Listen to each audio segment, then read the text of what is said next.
The French anatomist Pierre-Paul Broca once wrote, "The least questioned assumptions are often the most questionable."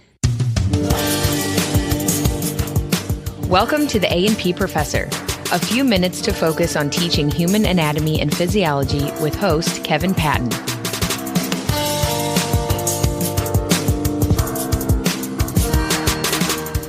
This episode focuses on different aspects of eponyms used in A&P.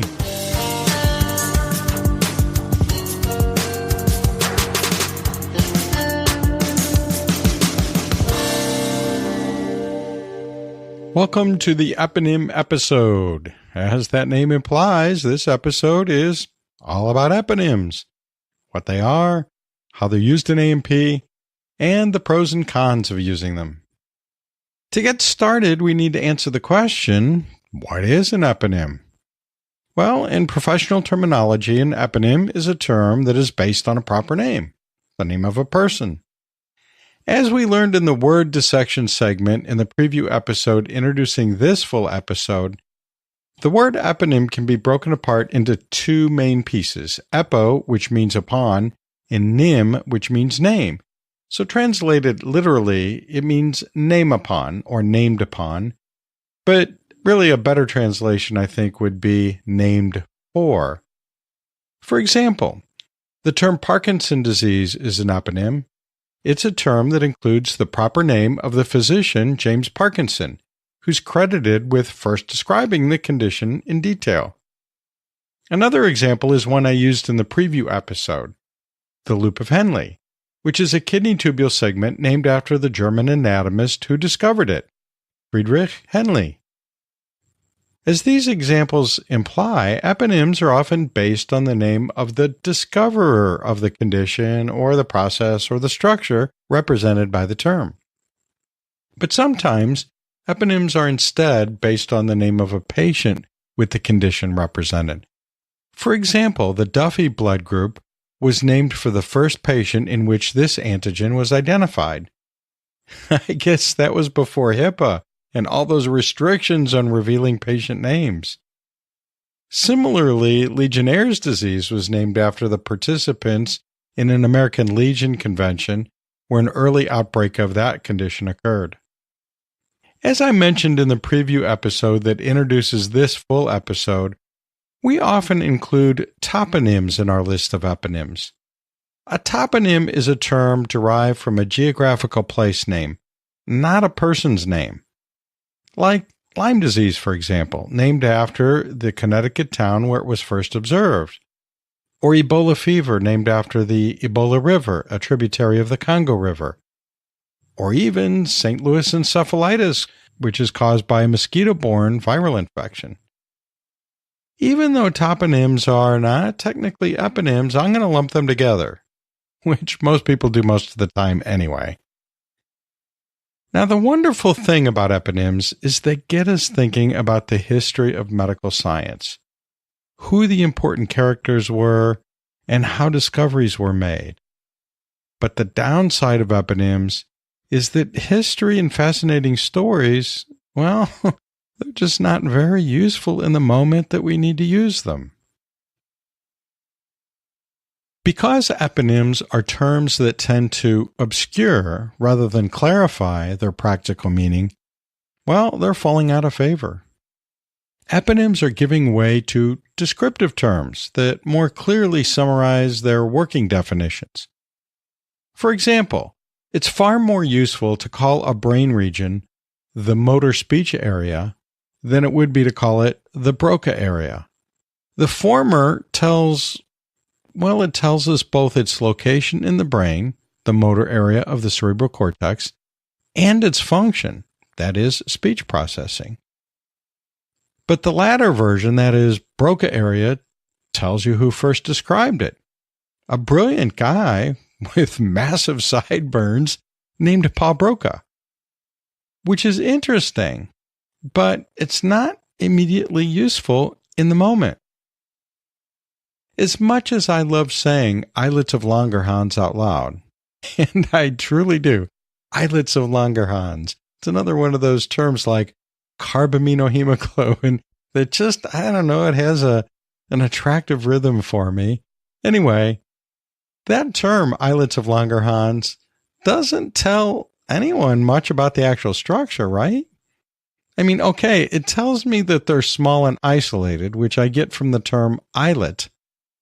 However, the eponym derived from the name of Paul Langerhans doesn't tell me where to find them or what they do or much of anything very useful. But the term pancreatic islets tells me much more about them. Not everything, of course, but a descriptive term like that tells me much more than does the eponym islets of Langerhans.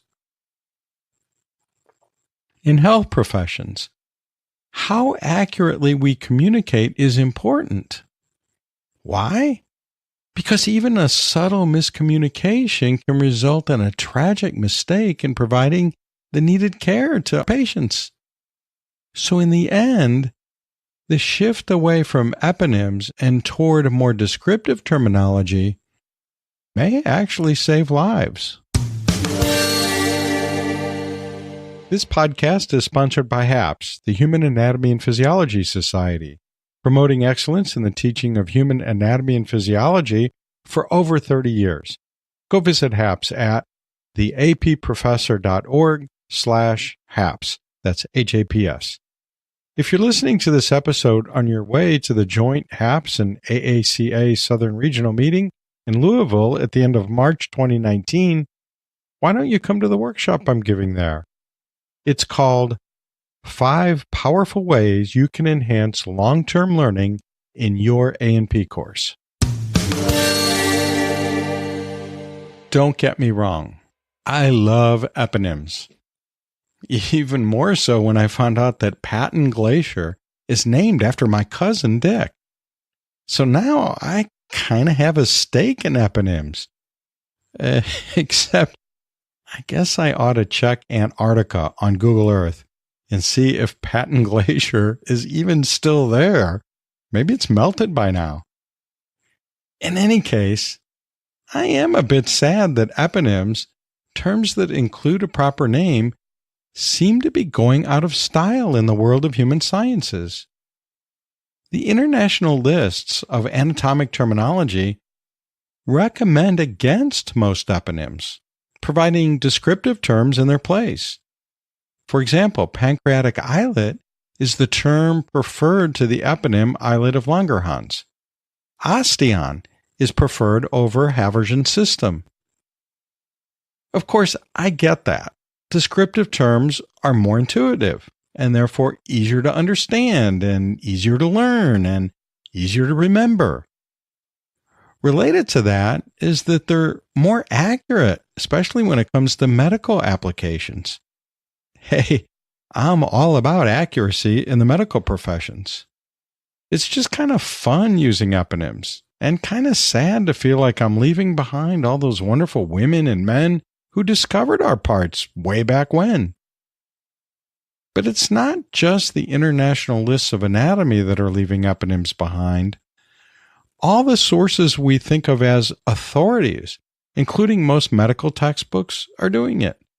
Professional societies, associations, and boards in the basic sciences and the health professions are doing it. So if we want to be in style with our terminology, and more importantly, make sure our students are sporting the latest linguistic style, we'd better pay attention to the trends, shouldn't we? Let me give you some unasked for fashion tips if you want to be stylish in your use of professional terminology. Tip number 1 is avoid eponyms. If there's an accepted descriptive term, it's best to use that rather than the eponym, right? Tip number 2 is be bilingual. Some folks you'll encounter are old-fashioned or possibly don't know the newer descriptive term, or they know both and use them interchangeably. Because we're on the cusp of a fashion revolution here, the most competent professionals will know both and be able to switch back and forth easily as the context requires. The goal is to understand and be understood, right? Tip number 3. What to do if you have to use an eponym? Well, then use an eponym. There are some commonly used terms for which there really isn't a great descriptive term to replace an eponym. For example, Parkinson's disease, Alzheimer's disease, and other disorders often don't have a widely accepted alternative. So, absolute avoidance of eponyms is not possible, at least not yet. Tip number 4. Fashionable uses of eponyms. If you must use an eponym, the trendy folks at the American Medical Association and elsewhere avoid the use of possessive forms. For example, I don't know if you were able to pick up how I used the term Parkinson's disease in a previous segment and not Parkinson's disease. That is, I didn't use the apostrophe S after the name Parkinson. It's better to use Down syndrome rather than Downs syndrome. And even better to use trisomy 21 syndrome or T21 syndrome, which is a little more descriptive than the eponym version. Likewise, the possessive loop of Henle is out of favor. But using Henle loop, that may still get you into most of the trendy clubs. Of course, using the term nephron loop will leave no question about how hip you are when you're trying to get into those terminology clubs. Tip number 5. Use backdoor eponym styles. When you try to get away with using a possessive form of an eponym and yet still avoid arrest by the fashion police, you have to be very cunning. You have to slip in the back door of those trendy terminology clubs. Here's a common way that's done. Use the adjective form of a proper name. So, if you want to honor Gabriele Fallopio's work in describing uterine tubes, then use his Latinized name, Fallopius, in the form of an adjective and call them fallopian tubes. So, uterine tubes is descriptive, fallopian tubes is an eponym, but it kind of sneaks Fallopius in there, so you might not guess that it's really an eponym and not a descriptive term. But you might say, that's not very clever masking of the fact that it's still an eponym. In fact, it's pretty obvious, right? Well, here's the sly part. Cover it up by using a lowercase letter, thus obscuring the fact that it incorporates a proper noun. That's why many sources use fallopian tube with a small f instead of fallopian tube with a capital F. Terms like eustachian tube and Haversian canal with small case letters may not seem like well-hidden eponyms in our context here, where we're actually focusing on eponyms. But like most grand stage illusions, like Harry Blackstone's making an elephant appear on stage from thin air, rely on that kind of subtle misdirection. So when you're using an adjective form of an eponym, it's best not to capitalize it and risk possible arrest by the fashion police. Of course, being slippery is not the real reason adjective forms of a person's name are usually printed in all lowercase. It's just the common style used universally in professional communication, even outside of science. Let's go on to tip number 6. Fashion rules are not really rules. With any fashion, the so-called rules are not usually rules in the formal sense. They're just simple formulations of trends that, if heeded, will likely save you some embarrassment when you don't appear to be very cool. So if you have a good reason, or even a lame reason, to ignore these rules, I think you'll probably survive. People laugh, even hoot, at my disregard for current clothing fashion all the time. you get used to it. Let's move on to tip number 7. This is the last one. Okay, sometimes fashion rules really are rules. As with any professional communication, sometimes fashion rules do get set in stone in a required style to which you must adhere in your work. Sort of like a dress code for words. For example, students learn how to use professional styles when we require that they submit their assignments in APA or Chicago or CBE style. Likewise, in publishing, journal articles, books, other works, there are rules established that provide consistency and therefore also accuracy. Each publisher, sometimes each journal or each textbook, has its own house style that defines such things. So if your journal editor insists on eustachian tube with a capital E instead of auditory tube or eustachian tube with a lowercase e, well, then I recommend doing it. Retro, in some contexts, can be cool. A searchable transcript and captions for the audiogram of this episode are funded by AAA, the American Association of Anatomists, at anatomy.org. Hey, if you're listening to this episode as you prepare for the experimental biology meeting in Orlando in early April 2019, can I ask a big favor of you? Can you tell just one other person who teaches A&P about this podcast while you're there? Just tell him to search for the A&P Professor or for Kevin Patton in the App Store of their device. Oh, and mention to the staff and leadership of AAA that you appreciate their support of this podcast. Another potential problem with eponyms has to do with the people themselves. For example, recent discussions of Hans Asperger have expressed concerns about a potentially complicated relationship he had with the Nazi idea of race hygiene. Although named for him, the condition Asperger syndrome, or AS, may have been first described nearly 2 decades earlier by a Russian woman working in the field of child psychology. Her name was Grunya Efimovna.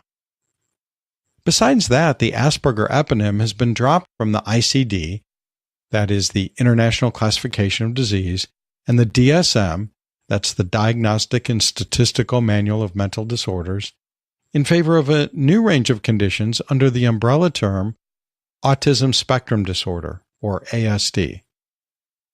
In general, the ICD and DSM usually consider eponyms as secondary alternatives to what they would consider the proper disease terminology. Now, there are several issues at play with terms like the Asperger eponym.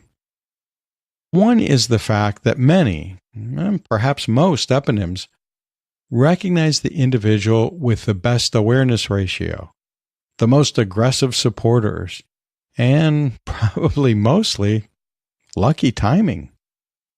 Not necessarily the person or persons most deserving of the recognition.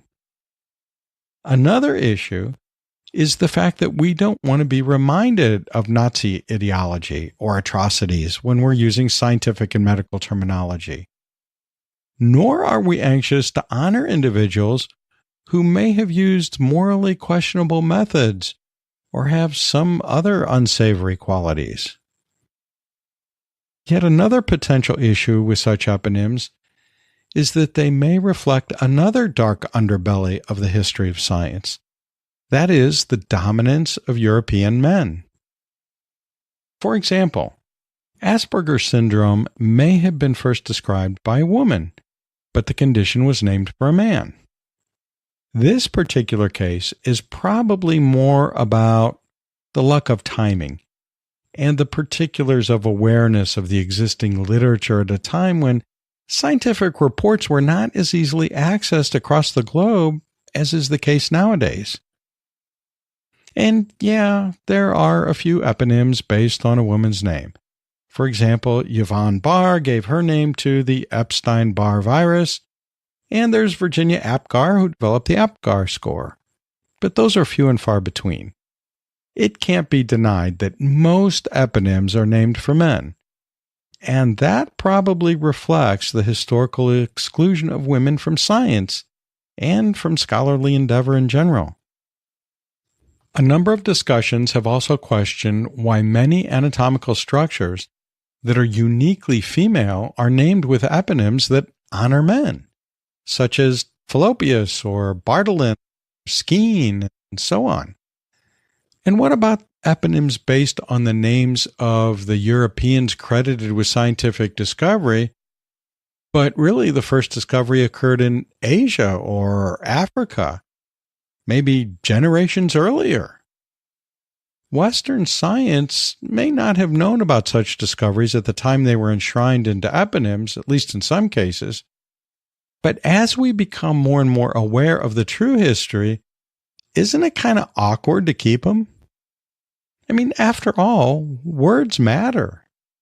If we keep repeating a mistake in forming an eponym, aren't we kind of thumbing our noses, or worse, at certain classes of people, even if that's not our intent? I know, sometimes we're too sensitive about such things. But more often, I think, we're not sensitive enough. If I know I'm hurting people or helping to keep outsiders outside, why would I want to keep doing it? Maybe this is best solved by, yes, you guessed it, dropping the use of eponyms entirely. Distribution of this podcast is sponsored by the Master of Science in Human Anatomy and Physiology Instruction, the HAPI degree. Yeah, I know, you're already familiar with a lot of the content of an A&P course. But are you fully trained in how to most effectively teach that content? Check out this online graduate program at nycc.edu/HAPI, that's HAPI, or click the link in the show notes or episode page. Okay, after all this, how should we deal with eponyms in our A&P courses? My preference would be to just drop eponyms entirely. Really. But I can't do that. Why? Because my students are headed off to nursing school or medical school or any one of a number of other health-related professions. And their instructors, their clinical supervisors and future employers will still be using a lot of eponyms. If my students have never heard these before, it's going to work against them in several possible ways. For example, my former students might be unnecessarily confused and agitated as this keeps happening to them. Of course, I don't want them resenting me for the rest of their lives because of it, but that's not what's important here. What's important is that it's going to be an impediment to their success. Another issue is that all those instructors and clinical supervisors and employers are going to think my former students are undereducated dummies. And that's not going to do much for their professional success. And while I'm going way far off into the field of what ifs, I might as well mention that students that don't know a basic set of key eponyms could get confused when they hit real life after A&P, when they're working health professionals and taking care of me or my family. And they make some minor mistake because the eponyms have confused them. And for that moment, they can't remember what's what. And it ends up maiming or killing me or mine. Then I'll really regret not teaching them any eponyms, right? So how do I pull off being fashionably anti-eponym, training students who are also fashionably anti-eponym, while also preparing them for the real world where eponyms still exist? Well, gets back to that fashion tip of being bilingual. What I do is focus on the descriptive terms, I teach them the fashion rules of using those while avoiding eponyms, but I also teach them many of the eponyms. Sure, it'd be easier for students if they didn't need to know at least 2 alternate terms for a lot of anatomical structures or diseases. But we all deal with synonyms on a daily basis, and our brains seem pretty well equipped for that. Hey, if my aging brain can keep up with it, just about anybody's can. I'm also going to make sure that my students know why descriptive terms are better than eponyms and why they should be our first choice. If we teachers all make this effort, the transition away from eponyms will happen faster than if we continue to focus mainly on those old eponyms. Think about it. As usual, I have a lot of links in the show notes and episode page if you want to dive deeper into the topic of eponyms. Have any comments or questions about using eponyms in A&P? Got a good idea on how to deal with them in the A&P course? You want to give me grief for giving up on poor old Paul Langerhans? Well, good. I want to hear from you. We all want to hear from you. Just call the podcast hotline at 1-833-LION-DEN. That's 1-833-546-6336. Or send a message at podcast@approfessor.org.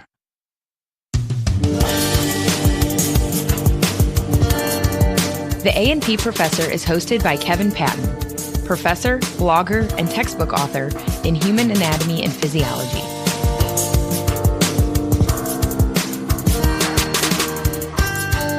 If you experience any adverse side effects, please discontinue listening to this podcast and call your doctor.